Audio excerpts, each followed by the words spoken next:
বর্তমান ধরেন ঢাকায় বাংলা একাডেমিতে, শিল্পকলা একাডেমিতে, সরকারি একাডেমিতে ক্ষমতাবানরা সাহিত্য নিয়ন্ত্রণ করছে, সাহিত্যিকরা ক্ষমতা নিয়ন্ত্রণ করছে না।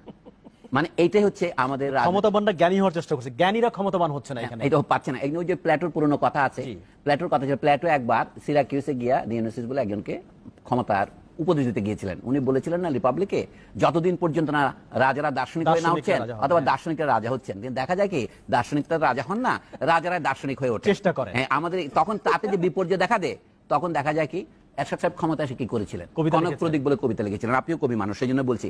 আজ এরশাদ সাহেবের এই কবিতাকে কেউ স্মরণ করে? অর্থাৎ তিনি যতদিন ক্ষমতা ছিলেন পত্রিকার প্রথম পাতা তার কবিতা ছাপা হতো। সাইদ আতিকুল্লাহ বিদ্রোহ করেছিলেন, উনি বলছিলেন ওই যে লেফটেন্যান্ট জেনারেল নাম ছিল হোসেন মোহাম্মদ, একটা এইচএম বলতে, উনি হাফ ম্যাট বলে ওনাকে কল ব্যাক করেছিল। সাইদ আতিকুল্লাহ একজন ভালো লেখক ছিলেন, শামসুর রহমানের মতো লোক তার কবিতা ছাপতে বাধ্য হয়েছেন। এইটাকে কি বলে? এইটা হচ্ছে ক্ষমতার অপব্যবহার। এবং এরশাদের কবিতার মূল্য কানাকড়ি। তবু তিনি যে কবিতা লেখেন যাতে তাকে আমি সম্মান করলাম, কিন্তু তাকে নিয়ে সুনীল গঙ্গোপাধ্যায় দেশ পত্রিকায় সম্পাদকে লিখেছেন রাইফেলের মাথায় প্রজাপতি, এই জাতীয়। অর্থাৎ কারাপশন। আমি এখন বলছি সুনীল গঙ্গোপাধ্যায় একজন কারাপ্ট লেখক।